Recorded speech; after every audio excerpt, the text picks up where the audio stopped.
또한 비가 또 얼마나 또 왔든지 그 가운데서도 여러분 다시 한번 건강한 모습으로 이렇게 볼 수 있어서 너무나 기쁘고 너무나 감사합니다.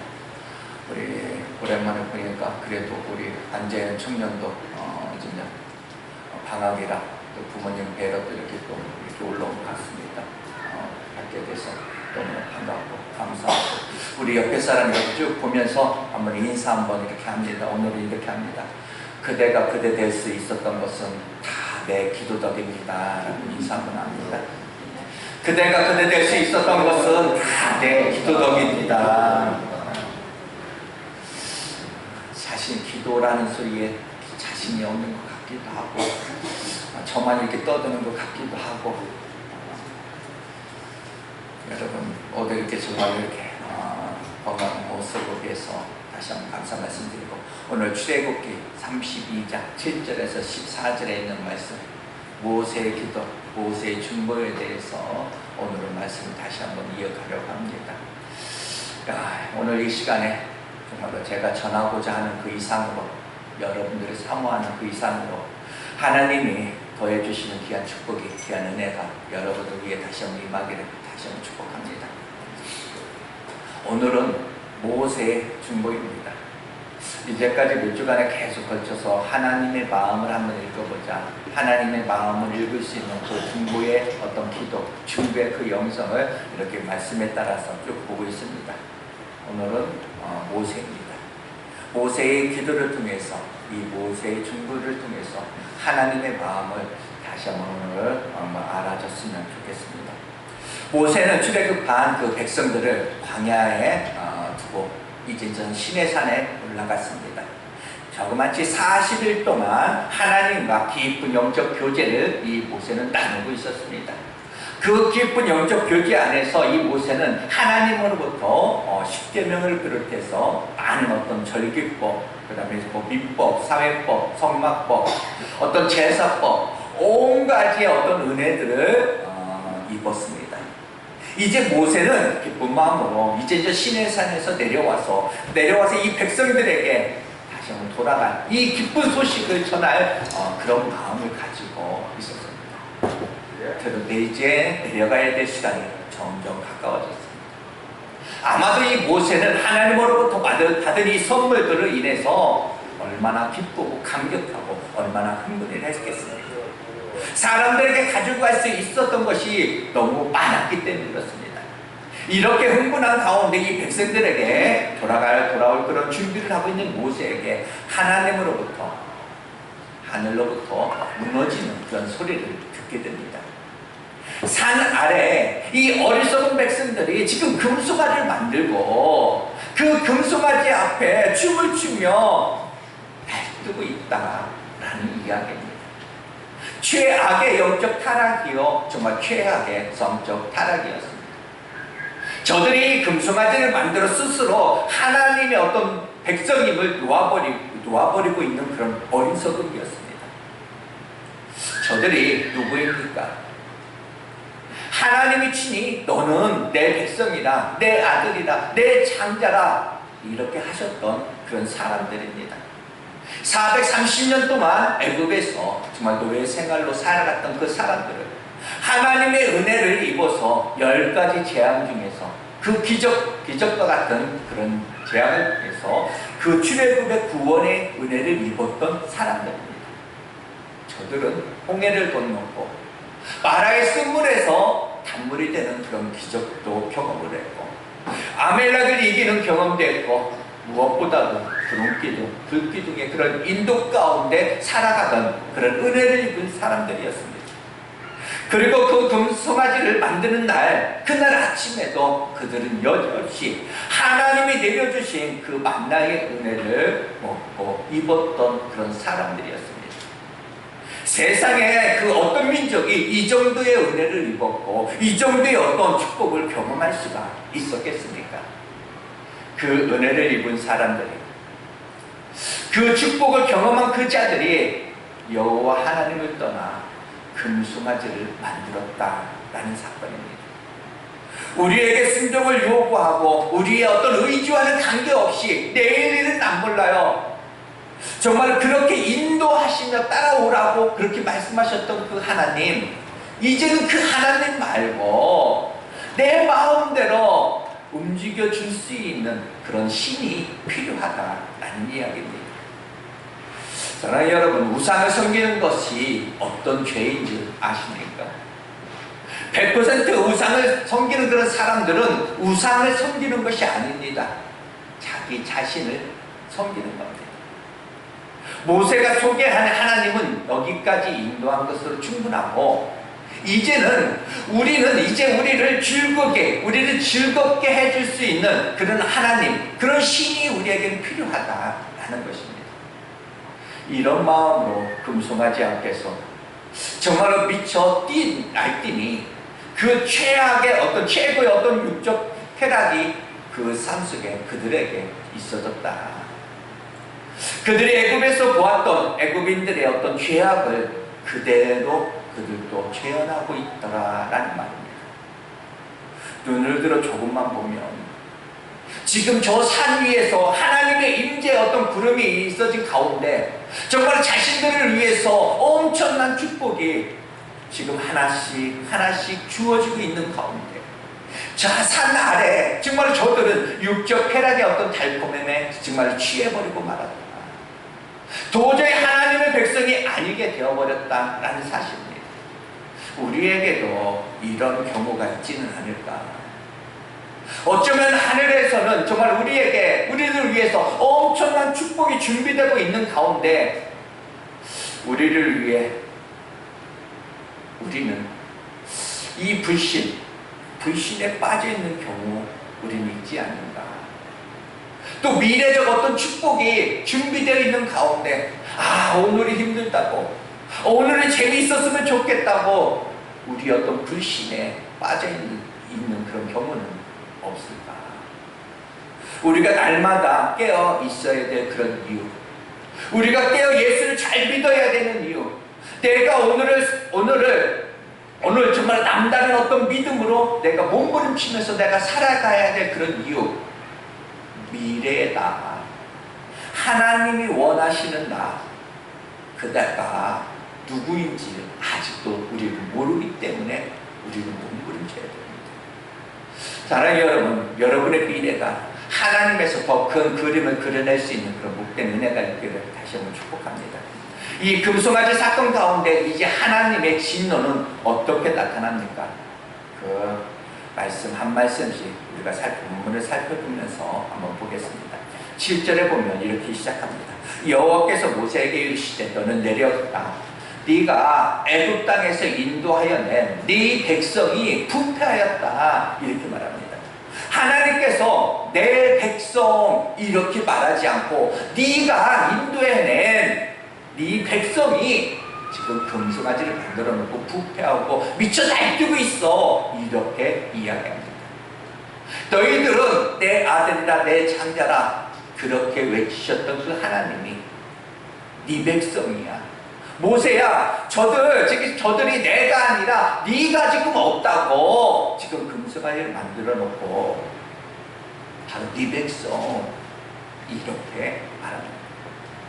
그리하면서 주신 말씀이 8절에 보면 저들이 하나님을 떠났고 하나님을 버렸다라는 이야기입니다. 하나님을 속히 떠난 자들을 위해서 저들을 위해서 자신들을 위해서 이제 어찌게 금송아지를 이제 만들었다라는 이야기입니다.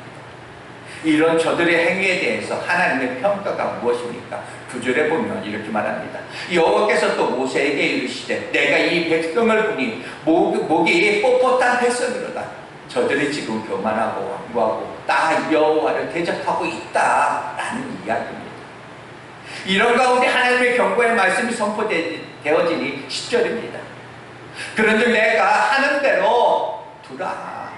내가 그들에게 진노하여 그들을 진멸하고 너를 큰 나라가 되게 하리라. 이렇게 말합니다.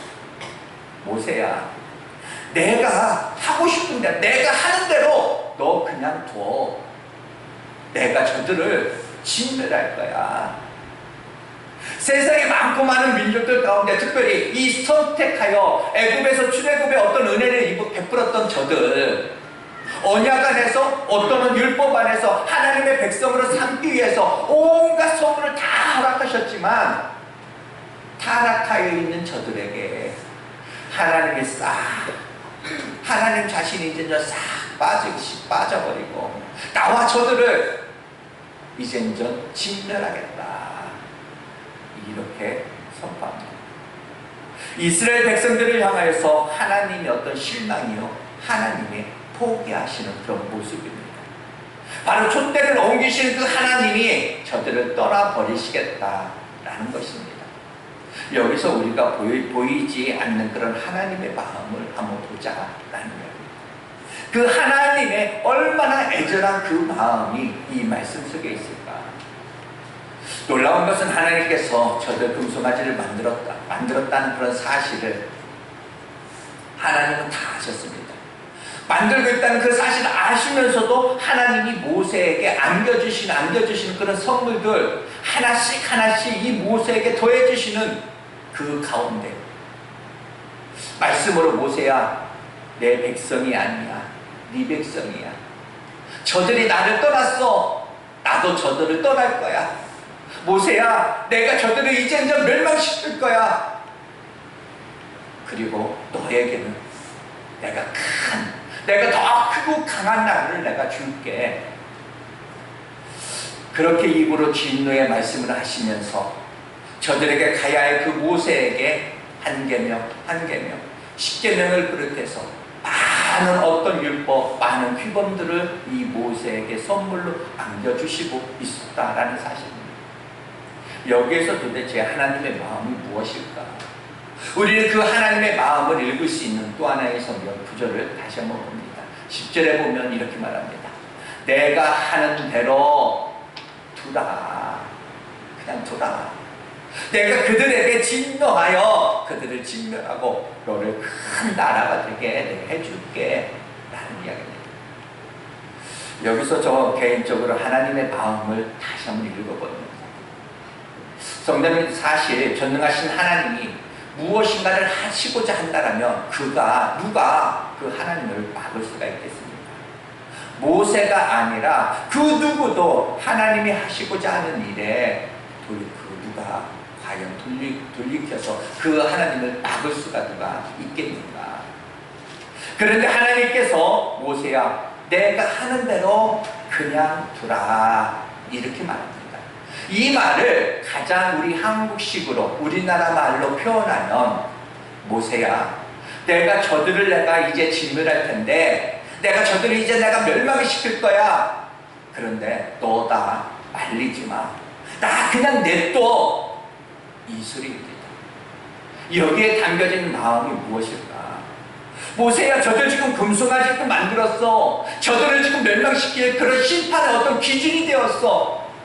그래서 이 모세야, 내가 저들을 정말로 내가 멸망시켜야 돼. 그런데 모세야, 네가 저들을 정말 용서하게끔, 저들을 멸망시킬 밖에 없지만 저들을 여기서 용서할 수 있게끔 네가 한번 기도해줘 라는 이야기입니다.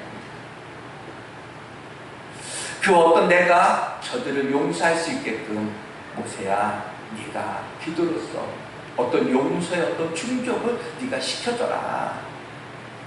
아브라함의 중보에 대해서도 잠시 말씀을 드렸었습니다. 정말 소돔과 고모라를 멸망시키려면은 하나님은 그냥 가서 소돔과 고모라를 그냥 멸망시키면 됐습니다. 그런데 그 멸망시키실 그 계획을 아브라함에게 이야기합니다. 그것은 왜?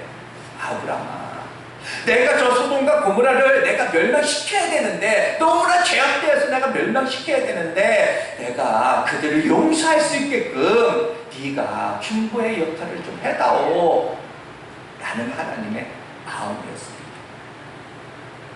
우리가 쉽게 할 수 있는 예를 들어서 다시 한번 설명합니다.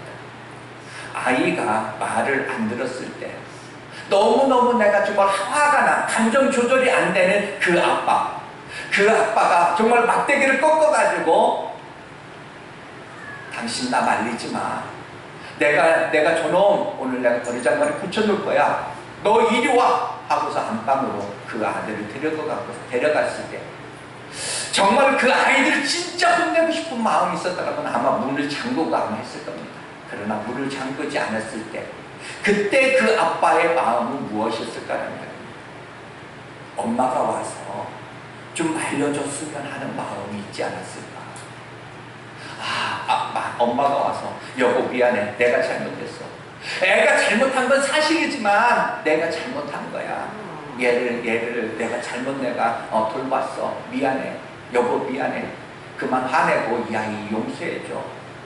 그랬다면 그 남편이 뭐라고 했을까? 안 되라고 했을까요? 앞으로 당신 잘하란 말이야. 아마 그러면서 어떤 용서의 손길, 용서하는 그것이 아버지의 마음이 아닐까라는 얘기입니다. 모세야, 나 말리지 마. 내가 진멸하고 너에게는 내가 더 크고 강한 나라를 내가 줄게. 저들은 하나님을 버렸지만 하나님은 저들을 버릴 수 없었다는 사실입니다. 저들은 하나님을 놓아버렸지만 하나님은 저들을 놓을 수 없었다라는 사실입니다. 저들을 포기할 수 없는 그런 하나님에게, 이 모세에게 이 진멸해야 되는데 하지만 나 말리지 마 하면서 모세야 나를 좀 제발 말려줘. 이 심판의 어떤 기준이 차서 내가 진멸해야 되는데 내가 용서할 수 있게끔 정말로 내가 용서하고 싶어. 그러니까 네가 기도로 그 용서의 조건을 네가 충족시켜줘. 아마 이것이 하나님의 마음이 아닐까. 그런데 놀라운 것은 이 모세가 하나님의 마음을 읽었다는 이야기입니다. 그리고 그 모세의 기도를 통해서 하나님을 감동시켜주고 하나님을 감동했다. 저는 오늘 이 시간 축복하는데 여기 있는 우리 모든 성도님들 이 시간에 정말 이 기도로 하나님의 마음을 움직이고 정말 기도로 하나님을 감동시킬 수 있는 그런 복된 은혜가 여러분에게 다시 한번 있어지기를 축복합니다. 모세는 하나님의 마음을 읽었습니다. 하나님의 마음을 읽은 모세는 기도를 시작하는데 그 기도를 몇 가지 구분해서 간단하게 말씀을 드립니다. 모세의 처음 기도는 뭐냐? 어떤 기도였느냐? 하나님의 본성입니다. 하나님의 본성을 붙들고 기도하는 내용이었다라는 얘기입니다. 11절에 보면 이렇게 말합니다. 모세가 그의 하나님 여호와께 구하여 이르되 여호와여 어찌하여 그 큰 권능과 강한 손으로 애굽 땅에서 인도해 내신 주의 백성을 진노하시나이까. 모세는 끝까지 저들은 하나님의 백성입니다. 저들이 언제 희망이 있었습니까? 저들이 착해서 가능성이 있어서 하나님의 백성 삼으셨습니까? 언제 저들에게 자격이 있었습니까? 저들은 처음부터 그냥 뻣뻣한 그런 백성이었습니다. 저들이 하나님의 백성이 될 수 있었던 그런 이유는 저들이 어떤 자격이 아니라 하나님의 사랑으로, 하나님의 어떤 용서로 저들을 내 백성이라 인치시고 이제 와서 저들을 내 백성이 아니라고 하신다면 어찌합니까? 하나님이 시작하신 그 시작 놓아버리지 마소서. 이 부분에 대해서 여러분이 또한 이렇게 기도할 수 있었으면 좋겠습니다. 여러분의 자녀가, 여러분의 어떤 배우자가, 여러분의 어떤 이웃이 어떤 실망을 시켜도 하나님 앞에 기도할 때 주여 저들은 하나님의 자녀들입니다. 하나님 저들을 놓아버리지 마소서. 저들은 처음부터 자격이 없었습니다. 그런데 하나님이 저들을 사랑한다고 말씀하시지 않으셨습니까? 하나님의 사랑이 있어서 저들이 하나님의 백성이 되었습니다. 자격이 아니고 저들이 지금까지 하나님의 백성으로 여기까지 올 수 있었던 그런 이유도 저들이 잘해서가 아니라 하나님의 용서가 있어서였습니다. 그런데 왜 이제 와서 당신의 사랑을 거두시고 당신의 용서를 거두시려 합니까? 안 됩니다. 바로 하나님의 본성을 붙들고 내 백성을 포기할 수 없는 그 하나님의 마음을 붙들고 씨름하며 하나님을 감동시키는 그런 모세처럼 여러분이 되시기를 다시 한번 축복합니다. 또한 이 모세는 하나님의 명예를 붙들고 중보하게 되었다는 이야기입니다. 12절을 보면 애굽 사람들이 이르기를 여호와가 자기 백성을 산에서 죽이고 지면에서 진멸하는 악한 의도로 인도해 내었다라는 말하게 하시려 하나이까 주의 맹렬한 노를 그치시고 뜻을 돌이키사 주의 백성에게 이 화를 내리지 마옵소서. 이렇게 말합니다. 이 말은 무슨 말이에요? 여호와여, 금송아지 만든 저들 진멸하시겠습니까? 하나님이 그렇다면 맞습니다. 저들 지금 심판받아 마땅합니다. 그러나 저들은 지금이 아니라 처음부터 자격이 없었던 사람들입니다. 저들은 진멸당해도 마땅한 사람들이었습니다. 그러나 저들을 진멸하시는 가운데 있어지는 하나님을 향한 그 이방인들의 어떤 오해, 그 오해를 하나님 어떻게 하시려고 그러십니까? 애굽인들이 말하기를 이스라엘 신, 바로 여호와라는 분은 자기들 백성들을 정말 애굽에서 인도해낼 수 있는 그런 능력은 있었지만 그들은 가나안까지 인도할 수 있는 그런 능력이 없어서 그들을 다 길바닥에서 다 죽였다라고 이렇게 하면 어떻게 하겠습니까? 그러니 여호와여, 저들을 진멸하는 거 마땅합니다. 그러나 저들의 진멸받아 그 진멸받는 그 과정 중에 이방인들에게 하나님의 오해가, 하나님의 능력이 없다든지 하나님의 어떤 뭐 이런 식으로 하나님을 오해하면은 어떻게 합니까? 하나님, 우리는 진멸받아 마땅하지만 우리 때문에 하나님이 욕먹으면 안 됩니다. 이렇게 하나님의 명예를 붙들고 기도하는 그 모습, 이것이 바로 우리에게 있어졌으면 좋겠다라는 얘기입니다. 우리는 기도할 때 하나님, 나 가난해서 이제 좀 힘들어서 못 살겠어요. 하나님, 나 왜 이렇게 힘들고 나 어렵게 하셨습니까? 이것이 아니라 모든 상황 속에서 내가 욥이 된다 할지라도, 정말 내가 사울 앞에 다윗이 된다 할지라도, 사자굴 앞에 어떤 다니엘이어도 하나님 마땅합니다. 내가 가난하게 사는 거, 이만큼이라도 사는 거 은혜입니다. 내가 가난한들, 내가 병들었든 내가 무슨 말을 할 수 있겠습니까? 내가 내 주제에 내 자신을 너무나 내가 잘 알진데 지금부터 10배나 내가 가난해도 마땅합니다. 할 말 없습니다. 마땅합니다. 그러나 저 안 믿는 남편, 저 믿음 없는 우리 가족들, 저 믿음 없는 우리 이웃들, 내가 교회 하나 다닌다고 교회 하나 내가 다니는 것으로 엄청 믿음 좋은 줄 아는데 나는 내가 믿음 없는 거 내가 인정하고 내가 믿음 없다는 건 내가 잘 알기에 가난하고 내가 병들어도 무슨 할 말이 있겠습니까? 그러나 믿음 없는 우리 가족들은, 그 남편들은, 그 이웃들은 오해하지 않겠습니까? 저렇게 교회 잘 다니는데 병들었다고, 네가 나야 내가 생각했을 때 나야 그냥 10배라도 내가 병들어서도 무슨 상관이 있겠습니까? 그러나 저 이웃들, 저들은 하나님을 욕하고 하나님이 안 계신다고 하면 어찌합니까? 하나님이 욕먹을까봐 그렇게 내게 그것이 아파서 견디지 못하겠다고 하는 그 심정이 있어서 여러분들 기도할 수 있는, 그렇게 기도한다면 얼마나 좋을까? 여러분은 가난한 것이 힘드십니까? 아니면 하나님이 욕먹는 것이 여러분들 힘드십니까? 하나님이 욕먹을까봐 너무 마음이 아파서 뭔가 이렇게 수준 있는 정말 하나님의 명예를 붙들고 모세뿐만 아니라 여러분들도 기도할 수 있는, 그렇게 기도했으면 얼마나 좋을까라는 이야기입니다. 또한 이 모세가 붙들고 기도했던 것이 뭐냐? 언약을 붙들고 이 모세는 또 기도했습니다. 13절에 쭉 보면 언약을 붙들고 기도하는 내용입니다.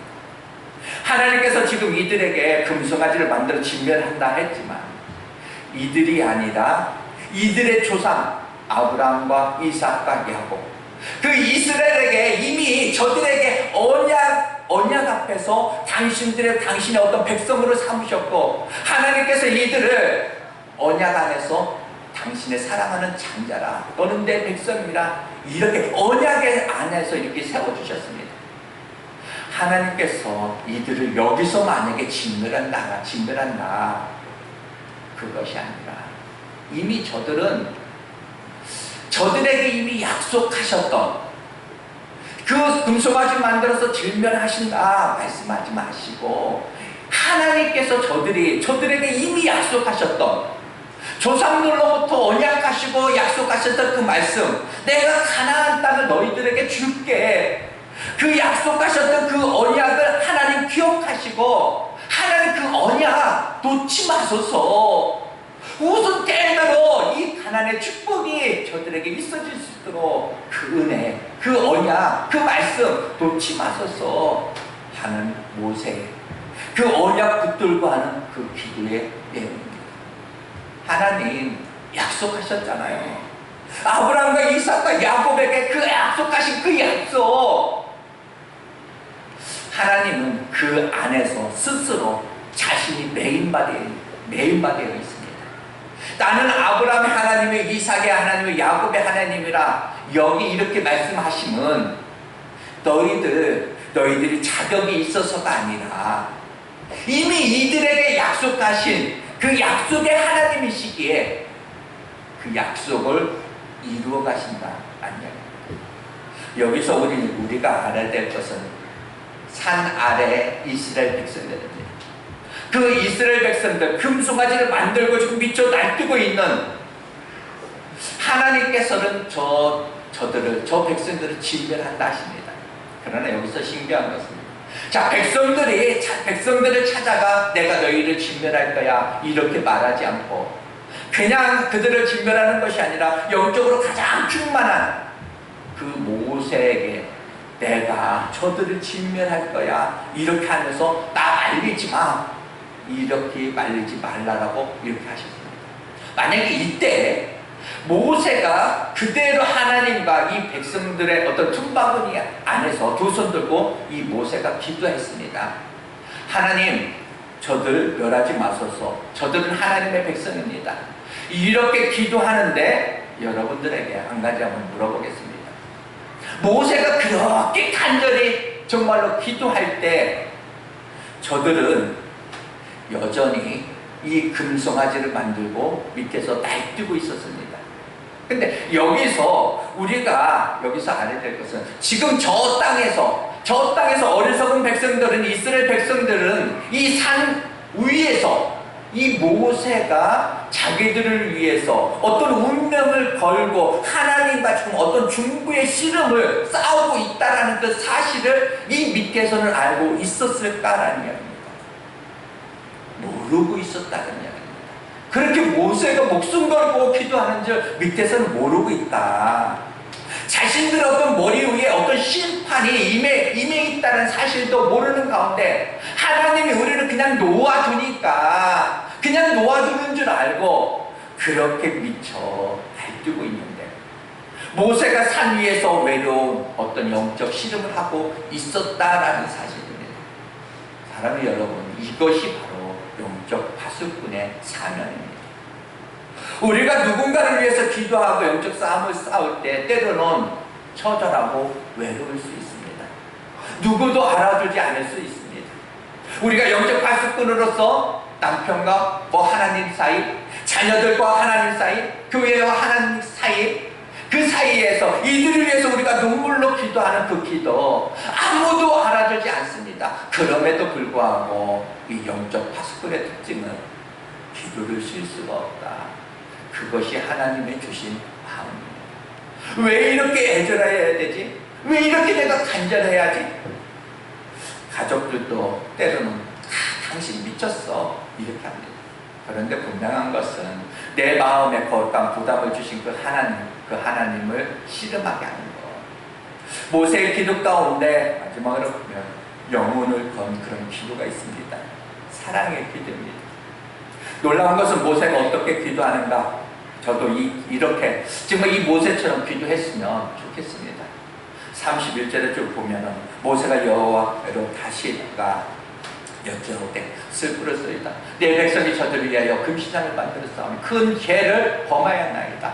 징벌받아 마땅합니다. 그러면서 무서운 기도를 시작하니 하나님과 백성들 품바구니 속에서 32절에 다시 한번 이렇게 말합니다. 그러나 이제 그들의 죄를 사하시옵소서. 그렇지 아니하시오면 원하던데 주께서 기록하신 책에서 내 이름을 지워버리소서. 이렇게 말합니다. 이 말은 무슨 말입니까? 주께서 기록한 책이 무엇이냐? 생명책입니다. 그러니까 생명책에서 내 이름을 지워주소서. 이 말은 무슨 말입니까? 하나님 저들이 지금 금송아지를 만들고 진멸하신다 하셨으니까 그래 내가 이렇게 기도하잖아요. 저들 용서해 주세요. 그럼에도 불구하고 하나님의 마음 따라 저들을 진멸하실 그런 계획이 있으시다면 저들만 진멸하지 마시고 나부터 지옥 보내소서. 이렇게 기도하는 것입니다. 즉 모세는 영혼을 걸고 지금 기도하고 있다. 우리는 언제 이렇게 영혼을 걸 정도의 이 모세처럼 언제쯤 이렇게 기도할 수 있을까? 모세가 저들을 사랑했던 그 기도는, 영혼을 걸었던 그 기도는 바로 놀랍게도 그 대상이 그 모세의 어떤 가족이 대상이 아닙니다. 저들이 누구였습니까? 돌을 들고 그냥 돌을 던지고 정말 죽이려고 했던, 지금도 현재 정말 금송아지를 만들고 지금 미쳐 뛰어놀고 있던 저들을 향해서 영혼을 걸었다. 이 영적 파수꾼이 우리에게 다시 한번 필요하다. 하나님이 우리에게서 그 모습을 찾는 것입니다. 문제는 우리가 포기하면 안 됩니다. 내가 더 그들을 보고 더 실망하면 안 됩니다. 바로 이 중보의 결국은 어떻게 나타납니까? 이 모세의 기도에 감동하신 하나님이 30절 14절에 보면 이렇게 말합니다. 여호와께서 뜻을 돌이키사 말씀하신 말을 그 백성에게 내리지 아니하십니다. 여러분이 기도의 능력이 이렇게 나타나기를 다시 한번 주님의 이름으로 축복합니다. 이 모세의 기도를 들으신 하나님은 그냥 못 이기는 저들을 향한 어떤 진멸 계획을 거두시게 되었다라는 이야기입니다. 그 용서의 감격은 어찌 보면 용서의 조건이 이 모세의 기도 앞에 충족되면서 저들을 용서할 수 있었음에 아마 이 모세야 내가 저 백성들을 내가 용서할게 이렇게 할 때 이 모세가 얼마나 감격하고 고마웠을까. 하나님 감사합니다 이렇게 이야기했을 때 하나님은 더 감동이었지 않았을까라는 이야기입니다. 왜? 내가 저들을 용서할 수 있었기에, 내가 저들에게 은혜를 내가 베풀 수 있었기에. 저와 여러분의 축복은 우리가 기뻐하는 것 이상 하나님 더 큰 축복이고 감사하고 하나님 더 기뻐하신다라는 사실을 여러분 다시 한번 믿으시기 바랍니다. 오늘 이 시간 여러분의 기도가 여러분들을 감동시켰으면 좋겠고, 여러분의 기도가 여러분들뿐만 아니라 하나님을 정말로 감동시킬 수 있고 하나님의 그 마음을 품고 정말 기도할 수 있는 그런 복된 은혜가 여러분 모두에게 있어지기를 다시 한번 주님의 이름으로 축복합니다. 잠시 기도하겠습니다. 참으로 좋으신 하나님 고맙고 하나님 주님 감사합니다. 하나님 오늘도